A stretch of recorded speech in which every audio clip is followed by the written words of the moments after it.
Seguimos en esta jornada técnica trigo y cebada, el manejo sanitario empieza desde la semilla. Llegó el momento de hacer el espacio de preguntas y respuestas. Vamos a recopilar algunas de las preguntas que fueron mandando quienes nos están viendo y le damos la bienvenida a los tres especialistas, a Lucrecia Curetot del INTA Pergamino, a Mauro Mortarini de Ojos del Salado y también a Pablo Mercury de INTA Castelar. Vamos a abrir el espacio para que puedan responderles a quienes nos están escuchando, a quienes nos están viendo, algunas de sus preguntas. Si les parece, empezamos con una pregunta para Pablo Mercury, de INTA Castelar. Matías pregunta a Pablo si se combinaran los mapas de precipitaciones, días seguidos sin lluvia y temperaturas que se están observando como tendencias en cada región, la probabilidad de balances hídricos deficientes o excesivos se puede calcular para fina y gruesa, pregunta Matías. Sí, es posible calcularlo. Lo que hemos presentado, lo que estamos trabajando con estos nuevos índices, son tendencias usando series largas y a nivel de la escala país, pero esto mismo habría que calcularlo para cada región. Es apropiada la pregunta porque justamente el mensaje que queremos transmitir, tenemos que ir hacia un clima de más precisión, ajustado por zonas y por sistemas de producción. Hasta el momento, las tendencias que mostramos son usando series largas 50 años de datos. Pero podría, acorde a los datos de cada zona, calcularse y determinarse ese balance. Bien, vamos con una pregunta para Lucrecia Curetot de INTA Pergamino. Decíamos, Gerardo pregunta, ¿se detectaron resistencias a ciertos principios activos en tratamientos de semillas? Bueno, muy buena pregunta, muy interesante, gracias Gerardo. Yo creo que lo que tenemos estudiado es en foliares, hay muchos trabajos y lo que se está viendo son algunas fallas en el control de foliares, que no sabemos si es tanto resistencia o hongos menos sensibles a la acción de ciertos fungicidas, porque ya hace muchas campañas que los estamos usando. Para decir que hay resistencia necesitamos trabajos que lo avalen. Hay trabajos muy lindos de Marcelo Carmona en cuanto a mancha amarilla, publicaciones nuestras en cuanto a eficacias de control a campo. Y también algo que me parece interesante destacar es que no todos los tratamientos de semilla con la complementariedad de activos que tienen y demás son efectivos para todas las enfermedades que hay en semilla.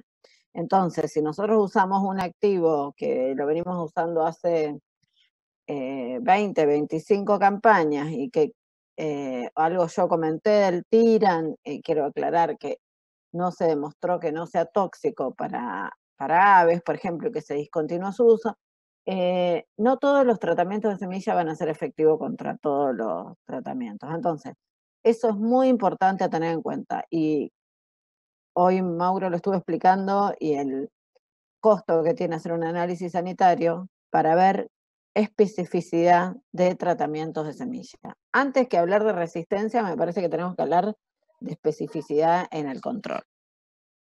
Bien. Sí, por ejemplo, Carboxim para Austila gonuda en la Unión Europea ha tenido algunos problemas de resistencia, y sí, para el uso de benzimidazoles para Fusarium en Europa tiene algunos temas. Y por ejemplo, en tratamiento de semilla, algo muy importante es el tema de metalaxil con Downy Mildew en girasol.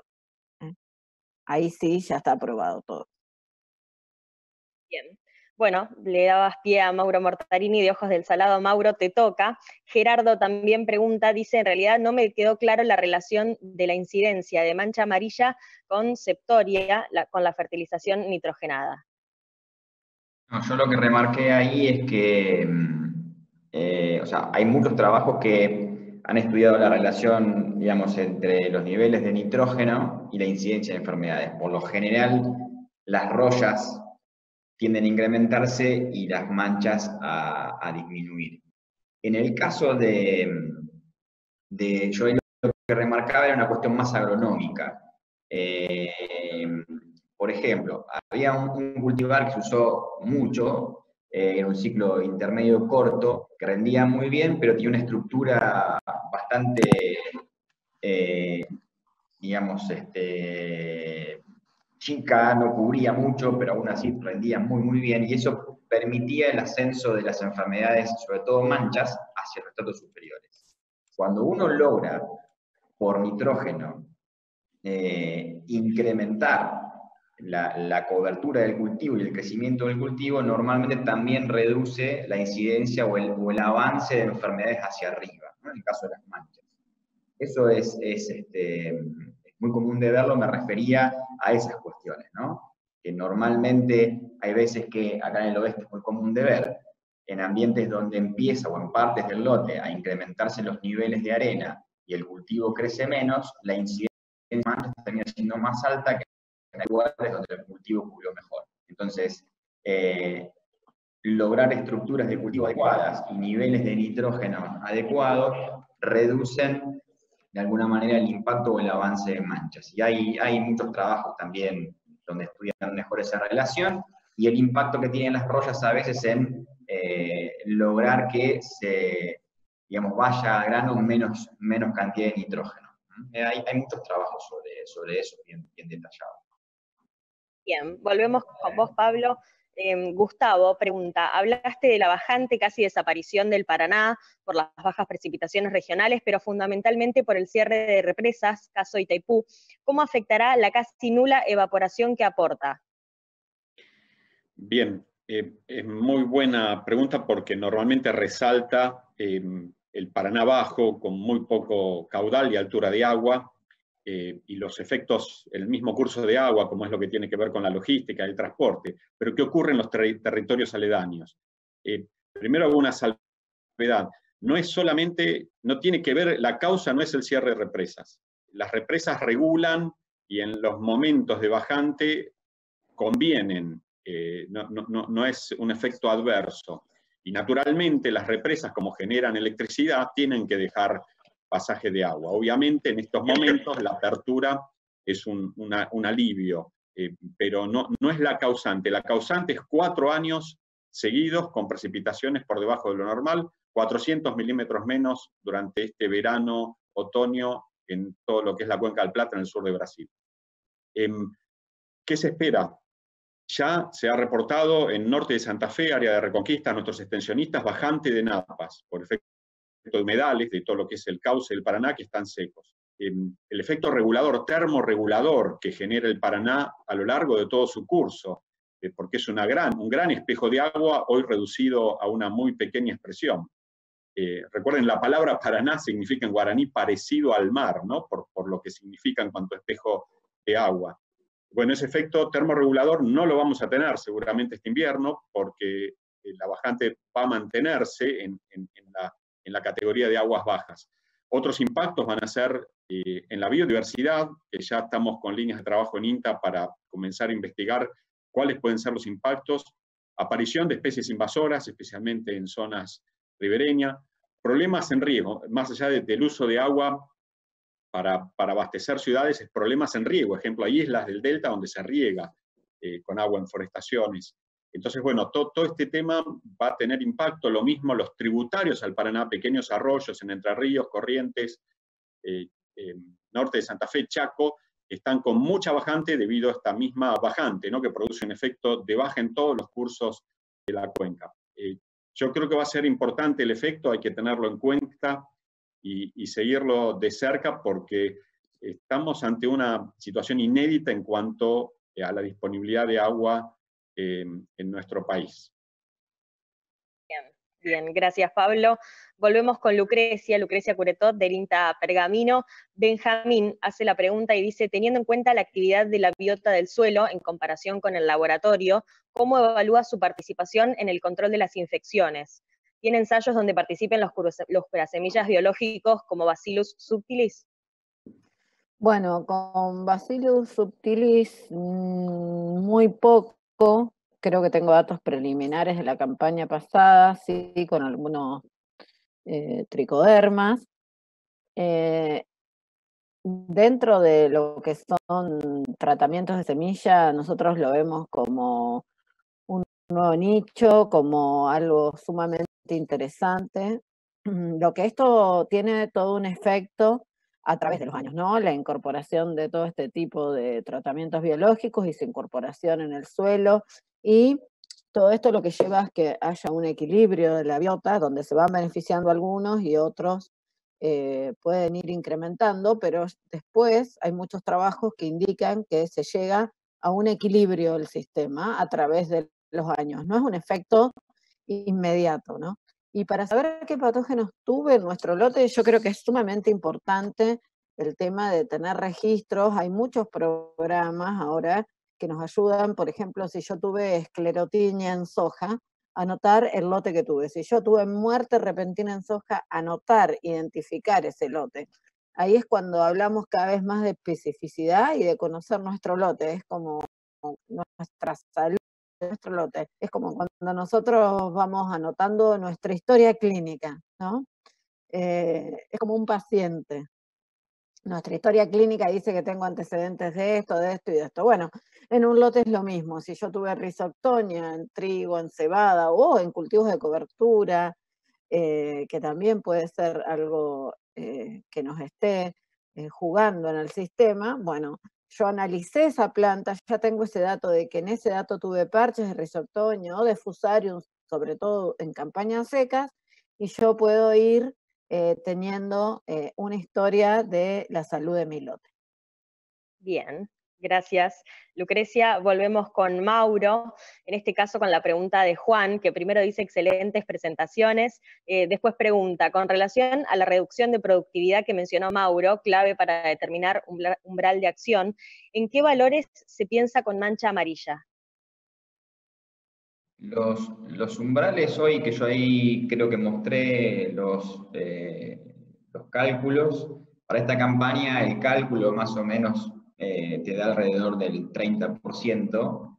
En algunos casos están recomendando, por ahí Lucre me puede corregir en esto, una reducción que puede estar alrededor del 20-25%. Lo cierto es que las manchas en general no tienen el impacto que tienen las rollas, y obviamente que en general depende mucho de qué estrato del cultivo alcanzan para generar un impacto. El problema también está en que, pues lo que yo mencioné en la presentación, que si uno deja correr mucho el nivel de incidencia, las aplicaciones después van a ser mucho más deficientes de lo que son, digamos, para el caso de manchas. Pero en general, las recomendaciones hoy van a andar alrededor del 20 al 30% de incidencia. Bien. Volvemos con Pablo Mercury, acá hacían algunas preguntas que ya respondimos, ¿cuáles son para usted las principales causas de la histórica bajante del río Paraná? Nos preguntaba Ernesto, pero vamos con la pregunta de Diego, que dice, ¿cuáles de los índices agrometeorológicos considera de mayor valor para el cultivo de trigo? Bien, muy interesante pregunta, porque a veces consideramos que en el trigo, bueno, está la relación con el niño, y muchos especialistas nos dicen es mucho más importante la disponibilidad de agua y que esté regularmente distribuida a lo largo del ciclo, incluso por lo que tiene en relación eso con lo tratado por los especialistas en el tema de sanidad o enfermedades. Yo creo que es muy importante seguir probabilidad de eventos intensos, pero creo que la de más impacto en el sector agropecuario es los días consecutivos sin lluvia. Después podría ser en algunos ciclos tardíos lo que puede ser la aparición de una ola de calor. Hay un índice agrometeorológico que tiene que ver con temperaturas muy altas o falta de amplitud térmica entre el día y la noche, es decir, que no baja la temperatura y genera esa situación de bienestar también en lo que se refiere a la fisiología vegetal. Pero creo que uno de los más importantes es días consecutivos sin lluvia. Y lo refleja que muchos de los esfuerzos de mejoramiento genético están dirigidos hacia el estrés hídrico, además de resistencia a enfermedades. Excelente, gracias Pablo. Volvemos con Lucrecia, vamos a ir redondeando algunas preguntas. Nos dicen, Matías te pregunta, Lucrecia, ¿has visto algún efecto de las especies usadas como cultivos de cobertura sobre la sanidad del cultivo posterior y algún ajuste necesario en el tratamiento de semillas? Bueno, justamente es Matías, gracias. gracias por la consulta. La verdad que es muy buena porque hoy estamos hablando de solucionar algunos problemas de malezas resistentes, tolerantes, y bueno, esto también con la introducción de los cultivos de cobertura tenemos un manejo, algo que introducimos al sistema. A ver, los cultivos de cobertura sí pueden ser agentes de puentes verdes para las rollas, para todo lo que es biotróficos, y también se habla de puentes marrones. Hay algunos trabajos que hablan de puentes marrones. ¿Qué son estos puentes marrones? O sea, todos los patógenos necrotróficos, todos los que pueden quedar disponibles tanto en el suelo, que muchos de estos patógenos que están en el suelo, que tienen estructuras de resistencia, que pueden sobrevivir por muchos años, como Rhizoctonia, Fusarium, Macrophomina, Litium, todos estos patógenos son polífagos, o sea, infectan múltiples especies. Entonces, bueno, algunos cultivos de cobertura pueden estar influyendo no solamente como fuente de inóculo de los patógenos que causan enfermedades en la parte aérea de la planta, como en el sistema radicular. Y serían los patógenos necrotróficos. Pero bueno, también las manchas foliares, hay muchos cultivos de cobertura, sobre todo gramíneas, que se usan, que también son hospederas hay patógenos como dressleras, septorias, que también infectan este tipo que infectan trigo y cebada. Entonces, tenemos disponibilidad de inóculo en el suelo, en rastrojo, tenemos el alimento preferencial de estos hongos disponible en nuestro lote. Bien, excelente. Gracias, Lucrecia. Volvemos con Mauro Mortarini, de Ojos del Salado. Jorge te pregunta, Mauro, si aplico fungicida en trigo 2 veces, ¿no le estoy dando oportunidades a las bacterias? Digamos, en la medida, bueno, esto es un tema que venimos charlando con Lucrecia Cobretot, y bueno, obviamente que en la medida que uno deje tejidos libres y los tejidos se dañen, las bacterias van a entrar, eso es así. El tema es que acá uno no puede estar pensando en no hacer una segunda aplicación de fungicida por si ingresan las bacterias. El impacto que puede tener una roya es enorme, yo ahí lo mostré, cuando se combinan incluso más de una roya, incluso llega roya del tallo también, digamos, el impacto puede ser muy grande, con lo cual está claro que la prioridad es controlar las enfermedades de origen fúngico, ¿no?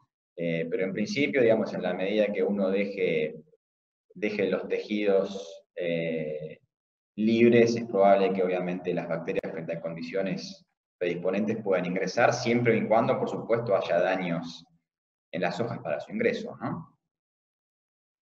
Bien, bien. Gracias, Mauro. Vamos con algunas de las últimas preguntas. En este caso es para Pablo Mercury, de INTA Castelar. Te preguntan, teniendo en cuenta que en 2018 y 2019 fueron años de muchas heladas tempranas, ¿se puede saber qué pasará este año en la zona de Rafaela? Es Javier, que es de Rafaela Santa Fe. Sí, hasta el momento hubo ocurrencia de heladas también tempranas. Es decir, si bien vemos una gran tendencia a que se reduzca, se achique el periodo de heladas, que el invierno sea más benigno y haya una aparición más entrado el invierno de los eventos de helada, este año hubo especialmente en el centro-sur de región pampeana una buena cantidad de heladas. Hasta el momento, si nos tenemos que apoyar en los datos que tenemos sólidos, todo tendería a indicar que sería un invierno más de los inviernos normales, que le llamamos, que un invierno benigno, es decir, con temperaturas más templadas o leves. Es decir, existe hoy la probabilidad de que tengamos una ocurrencias de heladas en distintas áreas de región pampeana, similares a los registros más históricos que a los que venimos viendo los últimos años por efecto de este calentamiento más global. Bien. Bien, gracias Pablo. Vamos con Lucrecia de nuevo. Preguntan a Tilio de Venado Tuerto, Santa Fe, ¿cuál es la distancia máxima a la que se pueden desplazar las esporas en una infección primaria? Bueno, Atilio, qué bueno, está buenísimo. Pero bueno, las esporas de rollas son muy livianas. Imagínense que pueden volar de un país a otro, de un continente a otro en muy poco tiempo, ¿eh? Eso es para las rollas. Igualmente, un dato que voy a dar es que hoy tuvimos una entrada acá. No me quiero meter en el clima, Pablo, pero tuvimos una entrada al otoño bastante benigna, ¿no? Y eso hace que tengamos trigos guachos con presencia no solamente de roya de la hoja y de roya amarilla. Entonces hoy ya estamos sembrando trigo, ya hace 2 semanas en algunas localidades de Córdoba, más al norte, por lo cual tienen que volar a menos distancia, o sea que el inóculo prácticamente está seguro, falta que se cierre el triángulo de la enfermedad. Bueno, las esporas pueden volar a grandes distancias, y no solamente volar, también las podemos transportar en la ropa. Hoy creo que epidemiología, con todo lo que vivimos, cada vez entendemos más, pero y de las curvas de la enfermedad y cómo se transmite una enfermedad, cómo se transporta, ¿eh? Y a ver, y para el caso de septorias también pueden volar a grandes distancias, a cortas distancias. Septoria, las esporas, sobre todo para Staphylococcus aureus, nitritici, ellas pueden volar a cortas distancias. También vuelan las esporas de carbón, de lotes vecinos, eso también es importante, sobre todo en el tema de cebada, podemos tener infecciones. Y bueno, después los agentes causales de manchas foliares como son las dresleras, sí, por lo general son más intralotes, son nuestras, digamos, las tenemos en casa. Bien, perfecto. Ahora sí vamos con la última para Mauro Mortarini. Mauro, te toca la última pregunta. José de Tandil nos pregunta, ¿hay mucha diferencia en el comportamiento ante mancha amarilla entre las 5 variedades más sembradas de trigo en la última campaña? En general, el perfil sanitario, digamos, del comportamiento de los cultivares a manchas no es gran cosa. O sea que frente a condiciones predisponentes y presencia de inóculo, la enfermedad seguramente se va a expresar y demás. Lucrecia tiene un poco mejor medido eso de los perfiles y demás, y de hecho hay algunas publicaciones en las que yo he citado a Lucrecia y a la gente de INTA Marco Juárez que está trabajando mucho en el perfil sanitario de los cultivares, pero en términos generales el comportamiento a mancha hay una moderada susceptibilidad, o no están todas muy parecidas en ese aspecto. Bien, bueno, así cerramos este último bloque de preguntas y respuestas, sacamos las dudas de quienes nos están viendo, más de 230 personas viéndonos a través de Eventum en esta jornada técnica con Ojos del Salado. De nuevo les agradecemos, terminamos esta jornada de trigo y cebada, el manejo sanitario empieza desde la semilla, desde Eventum. Les agradecemos nuevamente a Ojos del Salado y además a todas las empresas que confían en nosotros, a DESAB, a Kyoshi Stone, a Sumitagro, a Sidagro y a Flytech, que nos acompañaron en esta jornada. Recuerden que todas las presentaciones van a poder verlas nuevamente en esta misma página en eventum.com.ar y estamos a disposición. Muchas gracias y que tengan lindo día. Muchas gracias. El mundo necesita el campo en su mejor versión. Y ya. El paso adelante está en implementar a escala global las soluciones que ya tenemos disponibles. Por eso en Speedagro, además de ser especialistas en coadyuvantes, generamos protocolos de aplicación, llevando la eficiencia más allá del laboratorio. Speedagro, the greener standard.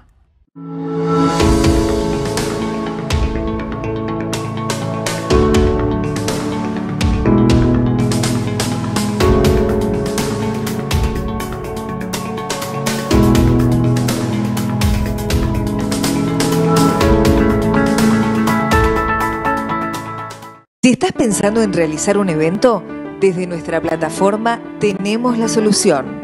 En Eventum podemos realizar streaming en vivo de reuniones, seminarios, congresos, ya sea desde computadoras personales o equipos profesionales. Puede ser grabado o en vivo, con invitados o abierto a todo aquel que quiera registrarse. Permite interacción e intercambio y te ofrece además todo el material una vez finalizado tu evento.